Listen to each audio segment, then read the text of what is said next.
So it is really an honor to introduce one of the most important people rated in vaccines, Dr. Rino Rappuoli. Um, Rino is scientific director of the Biotechnology Institute at Siena in Italy. He's an honorary professor of vaccinology at Imperial College, a senior professor of molecular biology at the University of Siena, and he's had extraordinary positions: head of R&D, chief scientist GSK, head of vaccines at R&D Novartis, CSO at Chiron, and R&D at Scalvo. He has an enormous number of publications. He is an elected member. I'm just going to say a few of these because otherwise we'll have no time for his lecture. He's an elected member of the U.S. National Academy of Sciences, Institute of Medicine and Biological Engineering, Royal Society of London, among many others. He's received the Albert Sabin Gold Medal Award, the Paul Ehrlich, Ludwig Darmstadt Prize, Robert Koch, and on and on. He is also, as I mentioned, one of the world's most highly rated vaccine scientists. And he's introduced multiple scientific concepts that have helped advance vaccines, including genetic detoxification, cellular microbiology, reverse vaccinology, pangenome, that have led to many licensed vaccines and saved millions of lives. So, with that as my introduction, I'm now going to turn it over to Dr. Rino Rappuoli, who will give his talk. Rino, we're so excited to hear from you. Vaccination in time of AI, vaccine development in the time of AI. It's all yours, sir. Well, thank you. Thank you for the introduction. Let me see if I can get the, not yet.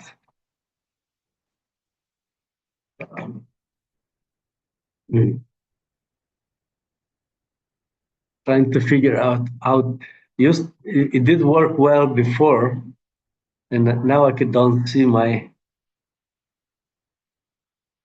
presentation.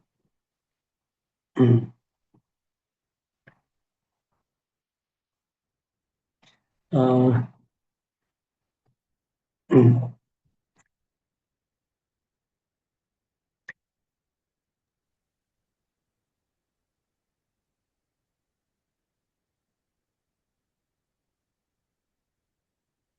Can you see my presentation now? Yes, Yes. but not in presenter mode, though, Reno. What about now? Perfect. Okay, good. First big thing is done. Okay. Okay, well, thank you, David, for the introduction. It's a pleasure to be here today to talk to you about vaccines. Although I'm going to talk about the artificial intelligence, I'll do a little bit of a excursus on our history, how we got there and where we stand today.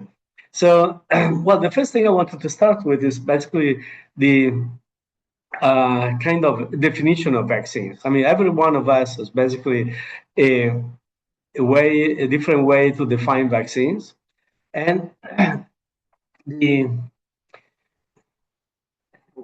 one of the latest things that I thought where we could, when we try to explain vaccines to lay people, basically how we would to explain that. One of the latest things is basically I call them infection simulators, because basically vaccines simulate infections. And the way to simulate infection basically is that we take classically to make vaccines. We've been using viruses, bacteria, parasites, and the first thing we had to isolate them. Then we'll had to kill or attenuate them to make sure that they will not do an harm. We inactivate, and then we'll inject them. And so basically, this attenuated or killed pathogens basically allow the immune system to experience and remember everything that can happen during an infection, but they do in a safe environment without causing disease. So the way I like to show that to basically to think about like being in a flight simulator. You know, the pilots, when they learn how to fly planes, they don't go and crash planes, but they go in a safe, very safe flight simulator, in a very close and safe environment, air conditioned, and there they learn about, I mean, the most difficult ways to they can meet when you fly a plane, and they do everything in a safe environment, but they learn to put that into memory. And so basically they get trained without being exposed to the dangerous things.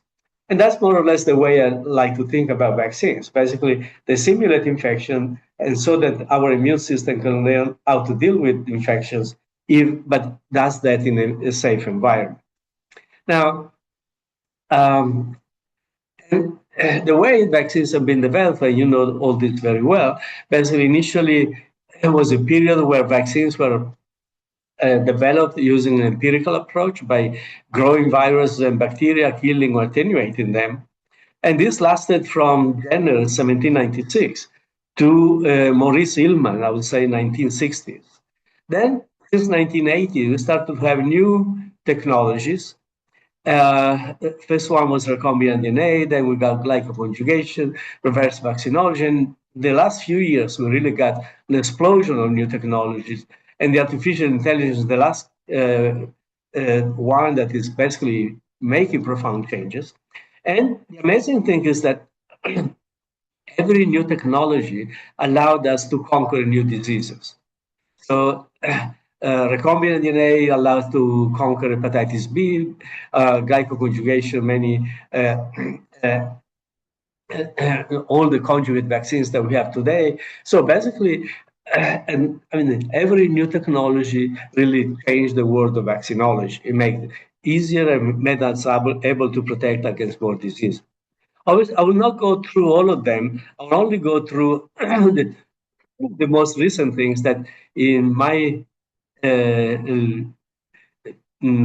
wording, basically, I call reverse vaccinology. It started with about the genomics, which I call reverse vaccinology 1.0, and then the when the structural vaccinology was coming, I call that reverse vaccinology 2.0. And today, what is the with the artificial intelligence, from my point of view, is the reverse vaccinology 3.0. So we'll go through them very often one slide each, but just to see how we got where we are today. So the first one, and you all know this very well, is was the when we did the reverse vaccinology. Back in early 90s, we and many others were trying to make a vaccine against meningococcus B. It was impossible with traditional technologies. Glycoconjugation could not be used because the capsule polysaccharide of meningococcus B is a self-antigen. So basically, every traditional approach to make a vaccine for meningococcus B failed, and we thought we needed a new breakthrough, a new revolutionary technology. And the revolutionary technology came when Craig Venter in 1995 published the first genome of a living organism, which was a bacterium. And that was clearly a new technology. Today, we know much what the revolution of genomics has done in every single part of biology. And at that time, we didn't understand everything, all the things we know today, but it was clearly a new revolutionary technology. So at some point, I went to visit Craig Venter, asking whether I would be willing to sequence the genome of meningococcus B.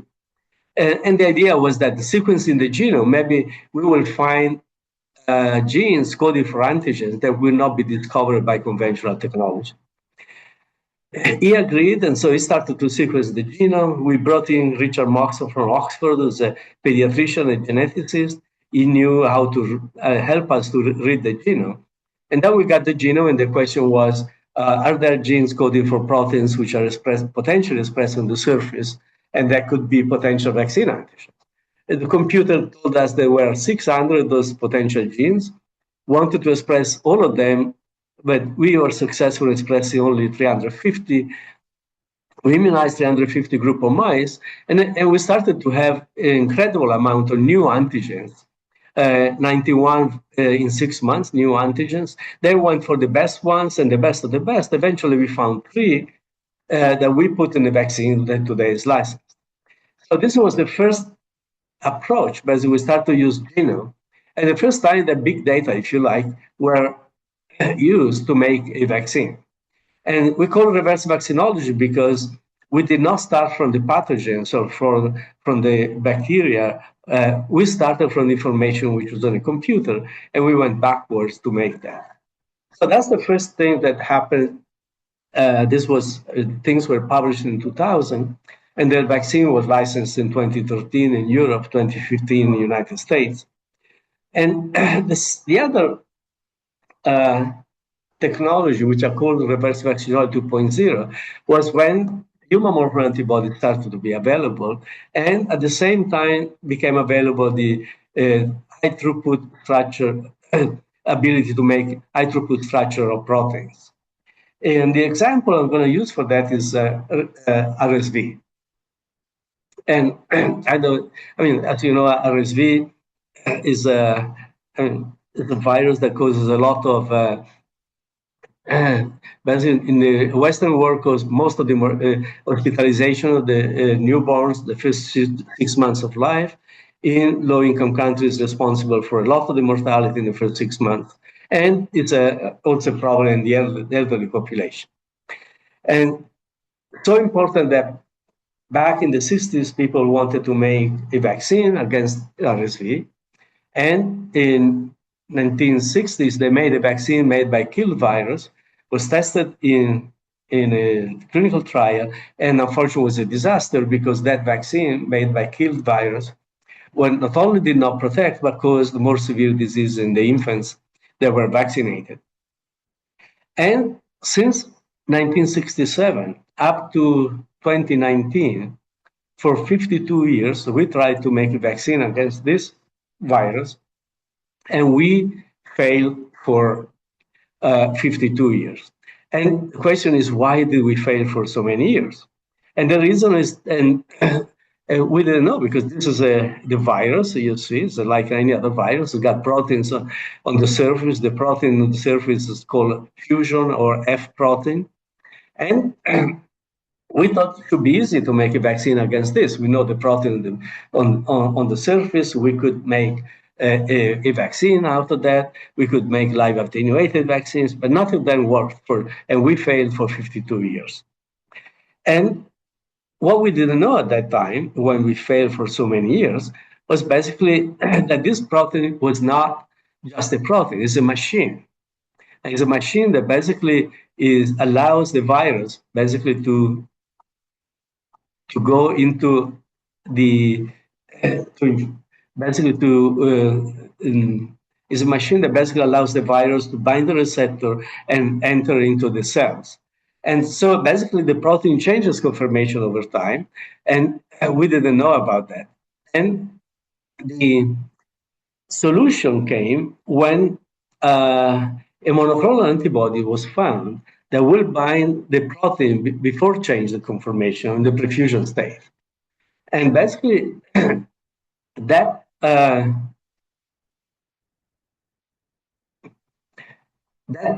antibody, which is allowed to basically stabilize the protein in the initial stage, which is called prefusion. And this is the two antibodies binding this protein, the globular protein. And once the antibody was able to block that protein, that machine in this prefusion state, it was possible by Jason McClelland to make the structure. And he got the structure of the trimer, basically that in the prefusion conformation. And it became very clear that during the past 52 years, basically most of the times, what we had done, we wanted to immunize with this protein, but in fact, we were immunizing the protein which had been changed the conformation in the post-fusion, which was this one. Now, what we didn't know at that time, we didn't know that this protein had this conformation. We didn't know that this protein is so unstable that basically when you purify and you think you have it, I mean, if you go and get a coffee, you come back, you only get this protein. And the only other thing we didn't know is that this protein is a bad vaccine antigen. This is an excellent vaccine antigen. So that's the reason why we failed for 52 years. But now that we got the structure, up here you have the trimer, down here you have the monomer. The question was, this is a good vaccine antigen, this is a bad vaccine antigen. How do I make, but this is going to convert into this very quickly. How do I stabilize this?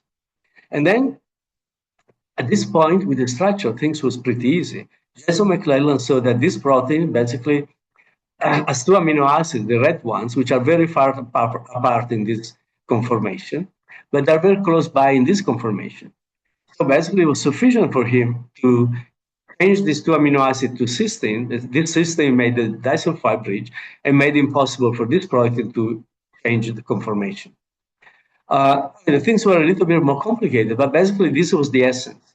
And it's amazing that we failed for more than 50 years because we didn't know about what was going on. And once we got the structure, the things were so easy that even a child now could say, well, you need just to lock this thing and things will be solved.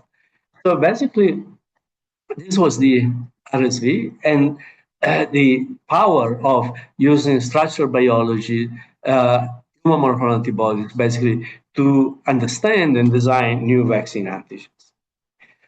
The next thing that really changed the vaccinology field was the basically synthetic biology. Basically, it allowed reverse vaccinology to gain speed. Now, to understand that, I need to go back to 2009. As you remember, and maybe the young people don't, but in 2009 we had a pandemic caused by a virus that swine influenza virus that basically eventually was not so severe, but we didn't know when that started, so it was very scary. And in March 2009, there was a virus that was influenza virus killing people in Mexico and southern United States, killed more than 30 people, was clearly going to infect globally and was going to cause a pandemic. And so basically, as soon as we understood that that virus was going to cause a pandemic, immediately we started globally to start to make a vaccine. Now, to make a vaccine at that time, we had to take the virus, make reassortants that will grow in eggs, which was done in a couple of months by the CDC. And then once we got the reassortant will grow in eggs, the virus was distributed to companies, and we started to work day and night. And in 4 months, we started to release the first millions of doses. And then worked day and night. We got 10 million, 100 million, hundreds of millions of doses were available. Very happy. We have been very fast in making vaccines in more or less four months. But the result was very disappointing because the virus in the meantime was faster than we were. And basically the peak of the virus happened just before we had enough doses of vaccines basically to vaccinate a large population. So basically we've done a lot of effort, but was not fast enough, and the virus had gone faster than we were. So that's what happened in 2009. And very frustrating because a lot of work, but useless because this vaccine was not necessary anymore. And we have not been able to prevent the pandemic, which fortunately was not that bad. So, but the learning was very clear. From now on, we need to be faster. And so in 2010, 2011, 2012, and 2013, I mean, every day we want to work, trying to develop vaccines, in our mind was we need to find ways to go faster.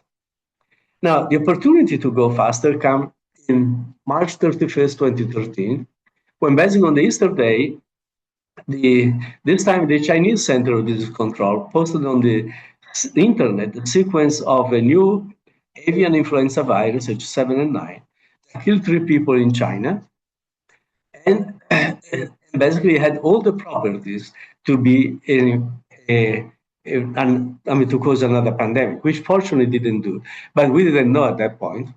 So on the same day, basically, we wanted to start to make a vaccine, but this time the virus was in China, and just to get the virus from China to the Western world took 2 months.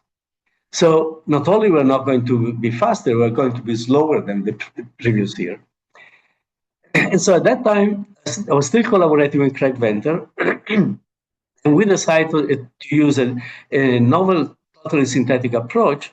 And the in 1 week, basically, we were able to make a vaccine, two type of vaccines. One, a classical vaccine made by a conventional virus, and the other one by RNA. And both of them were ready in 1 week. The way that happened was basically the following. So on Sunday, the Chinese CDC posted on the internet the sequence of the virus. Monday morning, Craig Venter in California, San Diego, downloaded the sequence, and during the day, they made two synthetic genes, one for hemagglutinin and the other one for neuraminidase. And at the end of the day, basically, they put the two genes into express mail. And Tuesday morning in Boston, actually in Cambridge, Massachusetts, at that time I had the labs there of Novartis vaccines. We received the two synthetic genes and we started to use them. And we used them to make a recombinant virus made by reverse genetics, which could be used to make a conventional vaccine made by killed virus or subunit vaccines. And the other one was to make a vaccine made or totally synthetic made of RNA. And amazingly, we started this on Tuesday morning. By Saturday, we had both things done. So at that point, we realized that it was not necessary to have the virus, but we're not necessary to ship the virus from one place to the other. The only thing we needed was the sequence that usually travels at the speed of light in the internet. And with that information, you can actually do a vaccine very rapidly. Now, that was happened in 2013.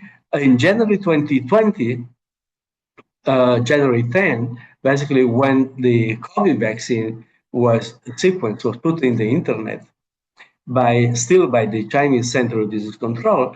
But this time there were 350 labs worldwide that were able to download the sequence and make a synthetic gene. And then synthetic gene was used basically to make RNA vaccines, totally synthetic. Moderna was in the clinic 66 days. Others used the synthetic genes to engineer viral vectors, mostly adenovirus by Oxford. And then they had to grow the virus and get into the clinic. And that happened, they were able to get in 3 months. Others used the synthetic genes to engineer mammalian cells, insect cells, tobacco cells, to express the famous spike protein. Then they had to grow the cells, purify the protein, combine with an adjuvant, but also these were in the clinic in 6 months. Basically, all the vaccines that we did in the Western world, but basically were done without using the virus, but just using the information of the sequence and making a synthetic gene. So that's the way we do vaccines today. We basically starting from the genome and doing basically and designing vaccines by artificial intelligence or based on structure-based design is the way we do today. Today, basically, reverse vaccinology, digital vaccinology, AI, basically is being used for in cancer a lot, where basically you start from the sequence of the tumor patient, comparison with the sequence of the tumor with the healthy tissue, identifying the neoantigens.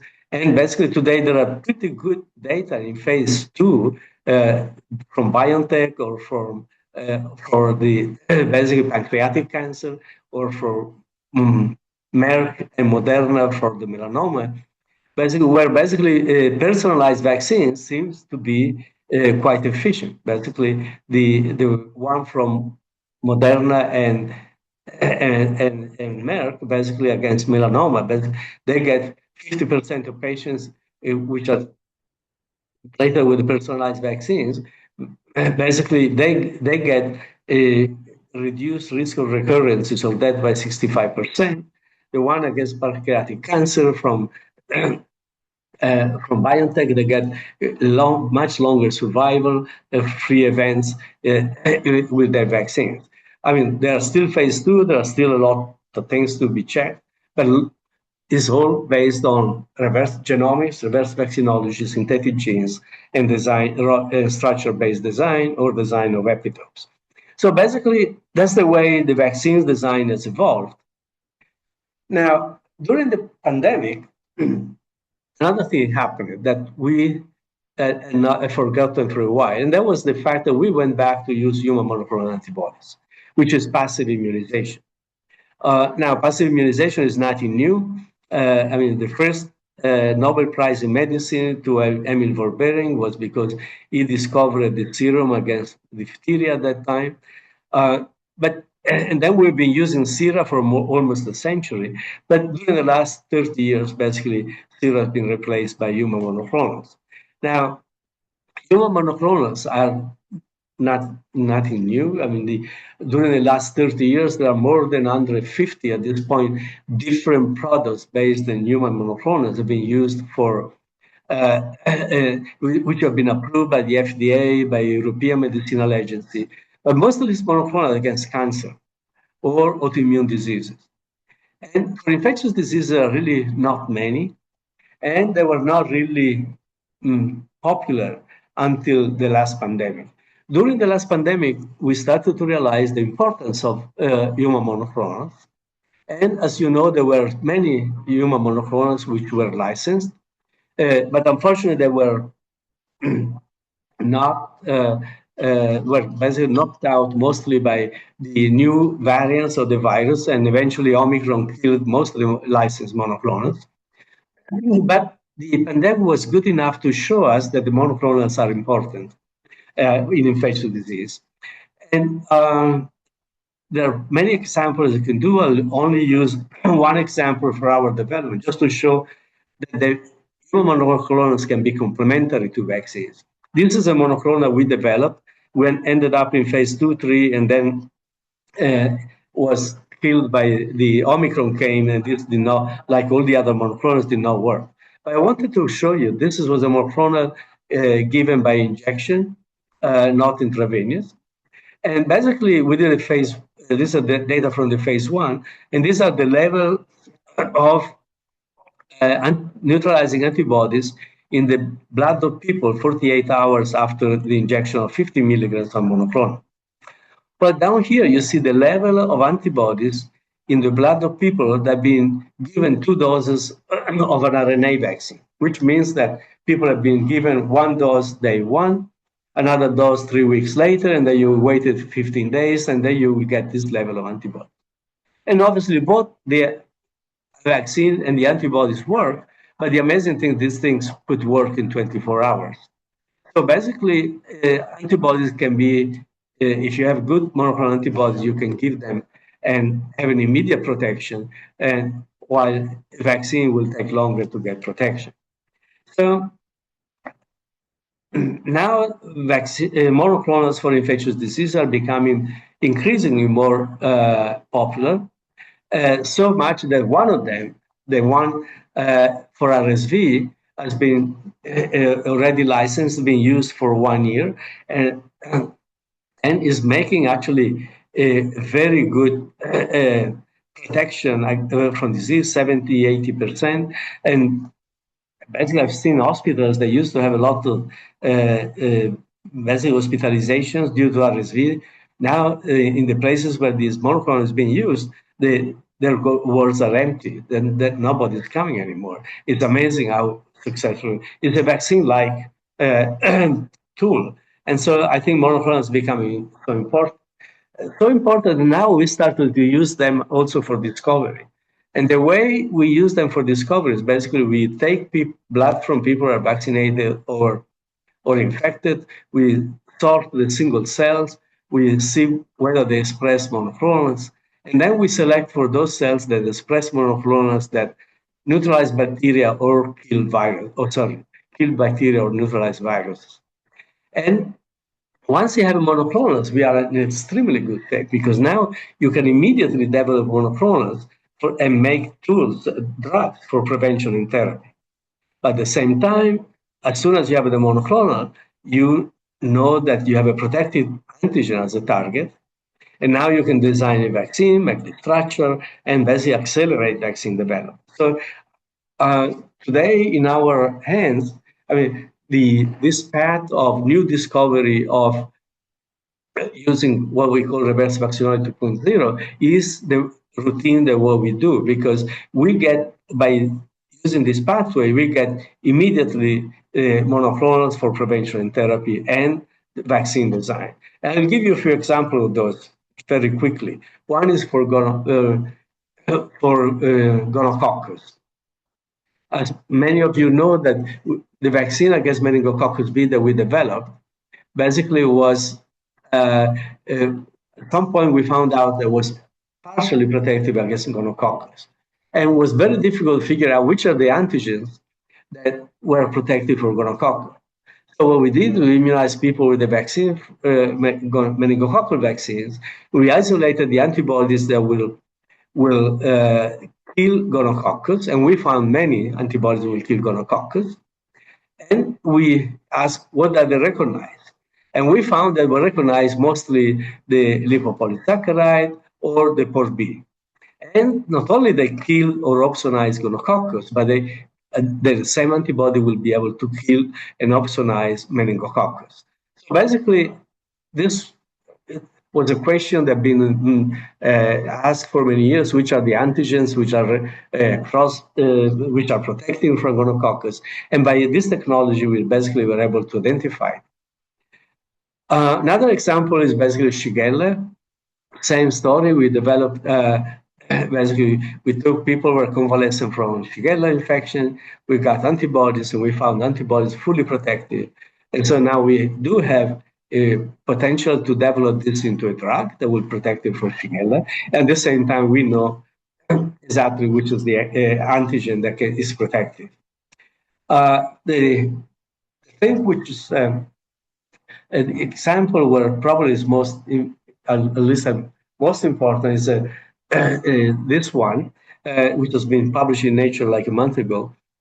And basically, this is about Klebsiella. Klebsiella, as you know, has got several hypervirulent strains. That this is particular one called ST147, as a capsule K64, and this was very low frequency in 2010. This is a clone, started to basically expand globally. This is 2016, this is 2022, and basically it's a bacteria is resistant to every antibiotic on this planet and is expanding. And when it gets to in a place, in a clinic, in a hospital, colonizes, basically takes over the hospital. This is the only Klebsiella which becomes around. And then you get 20-40% mortality of the people that get sepsis with that one. And so we did the same thing. We got convalescent persons, we isolated monoclonals, and then we started to look whether they will be killing the bacterium. And then we were able to identify monoclonals that will be able to basically protect from sepsis, from mortality, basically from bloodstream infection, in a dose-dependent manner. And against a challenge that will basically kill all the mice in less than 24 hours. Now, amazingly enough, this monoclonal is the only drug that is available today that is able to kill or protect animals for the moment from this bacteria. So as you can see, at the same time, now we cleared some of the questions, which is a good protected antigen for Klebsiella. We know this is the one that works, and we identify many others that don't work. So basically, again, we got a protective antigen, we got an antibody that can be a drug, and at the same time, we can start to design vaccines. So that's what we do. The last thing I wanted to mention is basically something about monkeypox. Monkeypox, just to have also a viral example, we wanted to basically find the antigens which are protective. Many of them are already known. And basically, we did the same thing. People infected and convalescent from monkeypox infection. We isolated human monoclonal antibodies. And then we wanted to find the antigens which were target for the antibody, and we didn't find any. Or we didn't find by conventional technology. None of the antigens been described to induce neutralizing antibodies were the target of our antibodies. And we spent a few months trying to figure out which of the target antigens. And eventually, we gave to Jason McClellan, with whom we collaborate, the sequence of the antibodies. And he used the AlphaFold 3 algorithm and basically fed to the algorithm the sequence of the antibodies and asked them, can you figure out any target? And amazingly enough, came out with the two high scores, and which will say this OPG 153 should be the target. And then Jason basically synthesized the protein, and we confirmed it was indeed the target, got the structure, everything. But this is the first time that basically artificial intelligence is being used, and you feed the sequence of the antibody, the artificial intelligence tells you what the target is. This thing was published in Science Translational Medicine like a few days ago, and basically that is the uh, the the stage where we are now. But this basically new target is being expressed now. We got antibodies, we got immunized mice, and we got very good protective antibodies from mice. So that's the first time we've been using really artificial intelligence that we could solve a problem couldn't solve before. And we call that reverse vaccinology 3.0 because basically combines the reverse vaccinology, the 2.0, you make monoclonal antibody structure-based design, but now as artificial intelligence can be used to identify targets, but also to do structure-based design of antibodies and vaccines. So that's how we got to the artificial intelligence. And now the question is, what do we do with all this?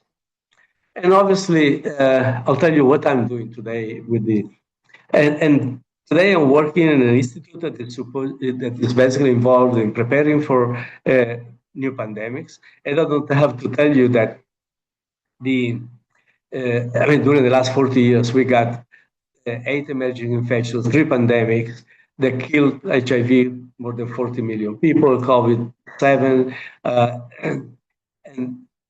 but that's the reported deaths, probably more than 20. And every time, basically, we look at all this emerging infection has been a problem because as soon as things start, like in SARS, you start to work on it, but then the things disappear, nobody's interested anymore. And that has been the problem of these things until 2014. 2014, when Ebola came, and it was not the first time Ebola came. I mean, Ebola was identified in the 70s in Africa, but up to the point of being caused small outbreaks, mostly in Africa or only in Africa. And nobody thought we'll need a vaccine. There were people that made a vaccine, were studying a vaccine, but industry was not involved. Nobody wanted to develop a vaccine. 2014 happened that the Ebola in Africa was much bigger, involving thousands of people. But the most important thing was the fact that there were a couple of cases in the United States, a couple of states in Europe, and now people start to be afraid, oh my God, this is going to become global. Do we have a vaccine for Ebola? And the answer was no. We don't have a vaccine. We didn't have a vaccine for Ebola. And the reason we didn't have was that nobody was interested in making a vaccine because there was no market and industry was not making it. A vaccine had been described in 1997, but nobody had been taking care of developing. Well, the fact that basically this was scaring everybody in the Western world, basically everybody wanted to have a vaccine, but it resulted in there were 30 people that basically got together and they wrote an article on the New England Journal of Medicine that the fact that we need to basically set up a fund to develop vaccines for that are not developed by industry. And out of that came a meeting in Washington, D.C. We went there like 20 different people. And out of that, basically, came the proposal to set up a new organization that was called CEPI, the Coalition for Epidemic Preparedness Innovation, that was presented in 2017 at the World Economic Forum in Davos. And CEPI was established, and the CEPI is there, has been playing a big role in the during the last pandemic, and is an institution that now is really playing a global role in developing vaccines that are mostly needed for pandemic preparedness or for epidemic preparedness, mostly in low-income countries, to deal with those things for which there is a market failure. Now, after the pandemic, other initiatives started to be launched. One of them, which is I think is important to mention, is the revamp, which was launched by the NIH, where basically they took 150 million to set up a network of basically to fund 7 different projects of 50 million each, and which has been awarded a couple of years ago, and they're still running. And the idea here is basically the to make one big project divided into 7 sub projects, and each sub project basically will deal with a family, 2 or 3 families of viruses, and has the mandate to make one prototype vaccine for each family of virus. I have the fortune basically to be part of one of these. And what is this approach? The approach is the following. There's the NIH, like WHO, many others, basically came up with the idea that we need to rank the viral families that cause potentially cause pandemic, and the one that have high probability of causing pandemic, moderate or less moderate cause of pandemic. And then, since every family of virus can contain hundreds of different species of viruses, obviously it's impossible to develop thousands of vaccines. So they came up with the ideas that given a virus family, the most important thing will be to set up one member of that family and make a prototype vaccine out of it. And basically, the prototype vaccine will mean that you isolate the virus, you do the sequence, you do the structure, you make antibodies, you do everything you can to understand, to basically to develop the fundamental knowledge necessary to make a vaccine. And then you do structure-based design, you develop a vaccine, so that once you have a prototype vaccine well defined, basically at that point, if something else, a member of the same family comes, you know how to make a vaccine, and you can go very quickly and make vaccines in 100 days. So that's the approach of prototype vaccine, which initially was basically proposed by by NIH, now is used by many, by WHO, by CEPI, by us, and many other groups. Now, Italy also decided to set up an Institute for Pandemic Preparedness, the one I'm based right now. And obviously, when they told me to be a scientific director, which was a nice thing to have. But now you say, now it's basically scientific director in a new center for pandemic preparedness. And what can I do alone? I mean, there are thousands of families of viruses, there are a lot of bacteria. What do I do?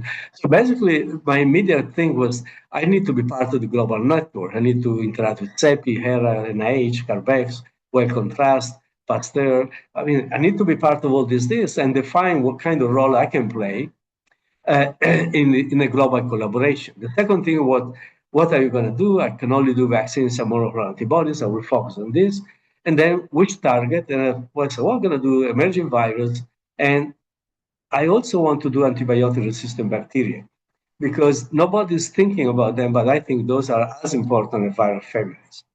And then the next question is which part of the pipeline of pandemic preparedness you're going to do. It's basically we're going to start from antigen discovery. We're going to do preclinical, clinical testing, phase 1, phase 2.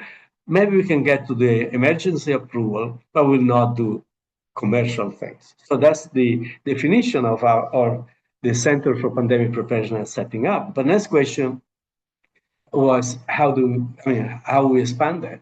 Now, In the meantime, while we were setting up this center in Italy, the European Union came up with a call to make a European vaccine hub for pandemic readiness. So we applied to that, and we got a contract which was signed last in May. And this was basically a contract, basically a call for proposal by the HERA, which is the Health Emergency Preparedness and Response. And the reason was that basically during the pandemic, Europe was very unprepared, and initially the basically was 27 different countries, each trying to procure a vaccine. So basically, the European Commission decided to set up the HERA, they procured the vaccine. And after the pandemic, they said, well, maybe we need just more than procurement. We also need something that could set up a pandemic. So basically, what they wanted was a hub that would be able to be agile to make decisions, but also to be able to reach all the European partners that can contribute to that. And they will basically prepare Europe better for future pandemics.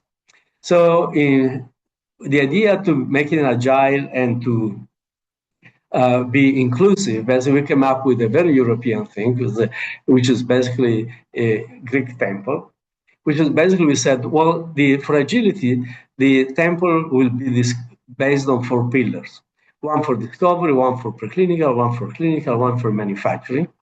And the main goal for this will be basically to set up the platforms and infrastructure needed for discovery, for preclinical, for clinical, for pilot plants.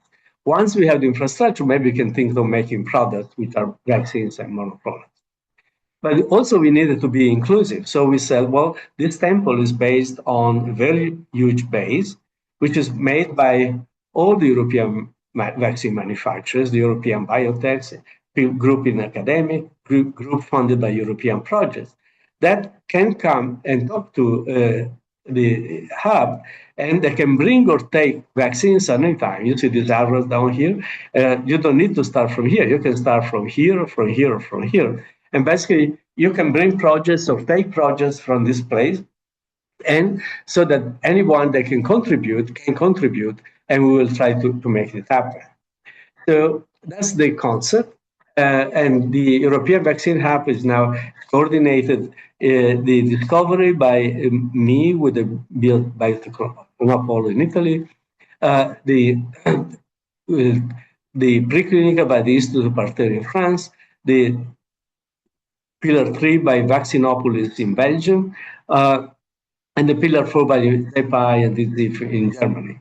And basically, these are the groups that are getting together this hub, and we are already very active, interacting with many other groups in Europe and doing it. Now, what's the scope of the hub? Well, the scope of the hub is basically not, I mean, it's also to develop things, but basically to set up an infrastructure and to take advantage of all the good and excellent things which are in Europe. Europe has a good vaccine manufacturers, a lot of biotechs, a lot of national initiatives, Horizon projects, academia, but they work on their own isolation. So our goal is basically to see whether we can make a system out of this, so that now all these things can work together and make something that can actually fight emerging infections. The obviously this is the Europe or is it Italy, and obviously it's not enough. What we need to do, European Vaccine Hub can do something, hopefully can be very useful, but will not be able to do things. So we need very close collaboration with CEPI, very close collaboration with the NIH, with WHO, Prepare, which is Singapore, SCARDO is in Japan, BARDO is in the United States, and all the other initiatives. So that's the vision we have for these things. And with that, I would like to thank you for your attention.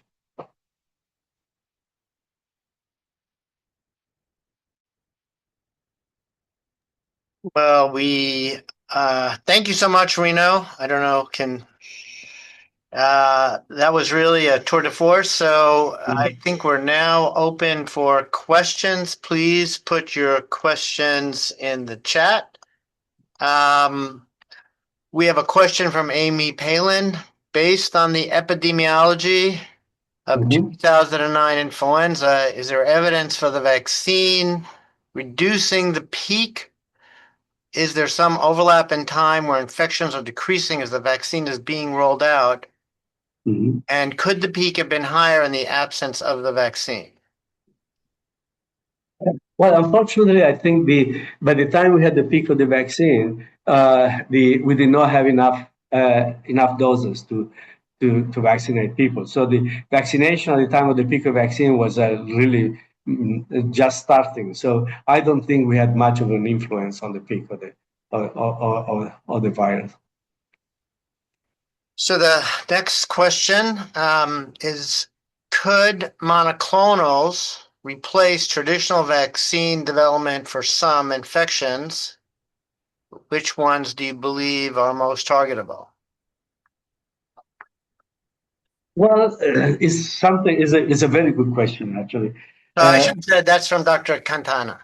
Yeah, and I would say the example of RSV is a very good example because developing vaccines for RSV have been developed, but mostly for the elderly and for maternal immunization. For infants, still difficult. Actually, the FDA has put on hold all the vaccine development for infants, and so now RSV is an example where basically right now the antibodies are basically replacing a vaccine and they work well. So usually I like to think that the antibodies will be complementary to vaccines, but in this particular case of infant for RSV, I think that right now they are replacing, they're replacing the vaccines. Right, that was Dr. Paulo. Sorry about that. And then Dr. Lahani, what are the reasons we still don't have an HIV vaccine? That's I wish I knew the answer. We'll give you an hour or two, Reno. Now, I think you can answer that better than I can. But I think the reason is that the main reason is that this virus changes so quickly that we have not been able to make a vaccine against it. Uh, and so I mean, I don't think it's impossible at this stage to make it, uh, but it's still going to require many years, I believe, of engineering. It's too fast. I mean, So the next question is from Amelia Hofstedler. Once a monoclonal is developed, is there a benefit to transition that to a small molecule combine the epitope to perform the same function? that's a good question. There are some good examples. I think that we have seen now against influenza, and is a new, very interesting, I would say, technology or ways of making combining immunology with small molecules, which I think can be very powerful. I think the influenza data which are out there are fantastic. So it's a new thing. I'm not doing it, but I think we should watch it very carefully because it's possibly, a very good way of making the next generation of drugs, if you like, against infectious diseases. So the next question is from Dr. Sami Bito. What about collaborations that include the UK? No, it's very excellent question. I get that very often. Well, when I made the application for the European Vaccine Hub, basically I said, I asked exactly the same question, and the answer from the European Commission was, well, they're not European because of Brexit. So basically, that was the answer. So basically, when we applied, we could not include in the application the centers from the United Kingdom. But I'm happy to say that we are talking to them, and actually they are going to visit me in January with a group in Oxford because we obviously want to collaborate at anyone that can contribute. Then the funding is different. I mean, the European Union will not fund those things. Uh, and so probably need to find a way to collaborate. But like the same way we collaborate with NIH, we can collaborate with the groups in the United Kingdom. The next question is from Wu. Do specific features of a pathogen make them more suitable candidates for AI-based reverse vaccinology? And are there pathogens you suspect would be most best suited for this approach? And then what's the scientific basis? Well, I would say that anytime you have, for protein-based, anytime you have a structure, I mean, AI becomes absolutely, I mean, does a much better job than we can do without AI. So when you talk about genomes, identifying epitopes, making structure-based design, designing better antibodies, improving antibodies, I mean, AI today is, I mean, that's is a must. Uh, and I cannot think of one thing better than another. I mean, the example I gave you about the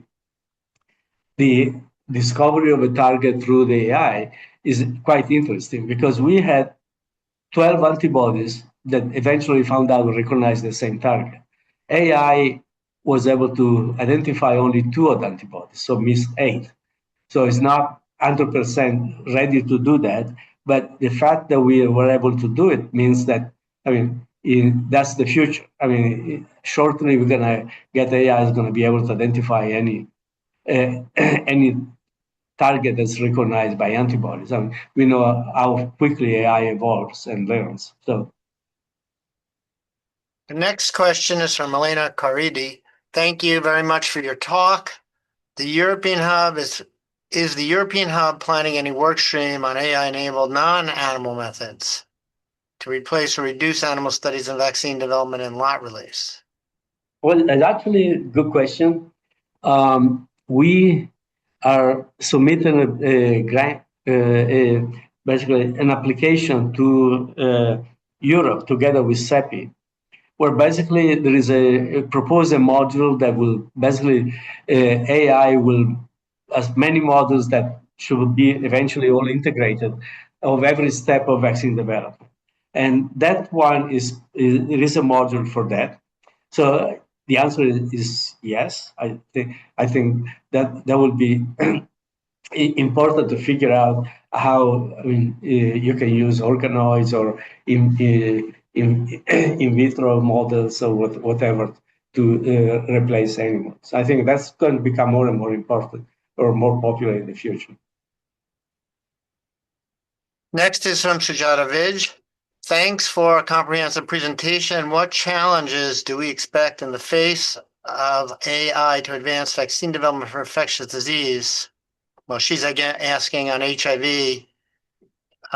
What are the pros and cons? I think you talked about a little bit, resources, funds, and know-how that are going to be needed. Yeah, well, HIV had these beautiful NIH projects that basically, which were run by one out of the Scripps, and another one out of North Carolina, basically, that uh, where they're using the mostly germline targeting vaccine targeting germline to induce broadly protective antibodies.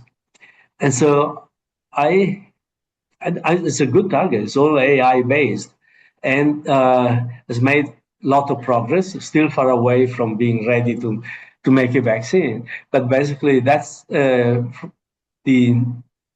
I mean, if the NIH continues to fund those things, my feeling is that because the NIH funded that project basically for 5 years, then another 5 years, and now it's up to for renewal for the next 5 years. If the NIH continues to fund that project of germline targeting vaccines, my feeling is that at the end of the next 5 years, we should have basically a probably vaccine candidates ready to go. I mean, but it's still going to take. So I hope that funding is going to go because that, I mean, there are excellent people, excellent groups. They've been doing fantastic work so far, and I really hope. I mean, now we thought that grant will be so easy to renew. But now, obviously, with the present administration, there are some questions on that. So I really hope it's going to move. Thank you. The next question is from Dr. Chuang. Are there other A applications you see critical for vaccine development besides structure and T cell epitope predictions? Oh yeah, I went very quickly, but all those prediction of epitope CDAs for cancer vaccines are all AI based. So basically, they're already applied.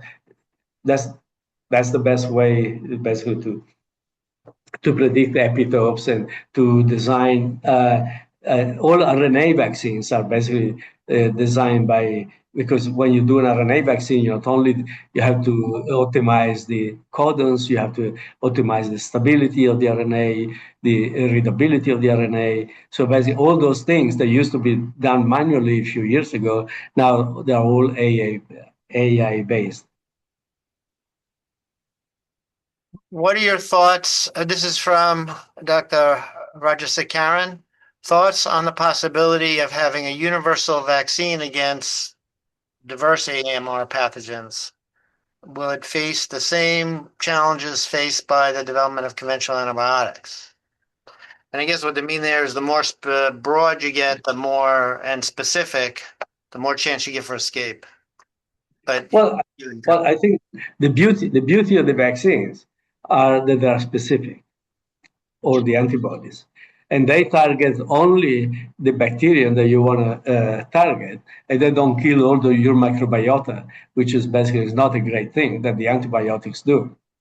So the broad spectrum antibiotics, when you kill to kill one bacterium, basically we drop basically an atomic bomb into our gut, and we kill all the bacteria that are essential for life. So I hope that vaccines and antibodies, which are very specific for a target, they will basically kill the bad bacteria, or will keep alive all the other ones.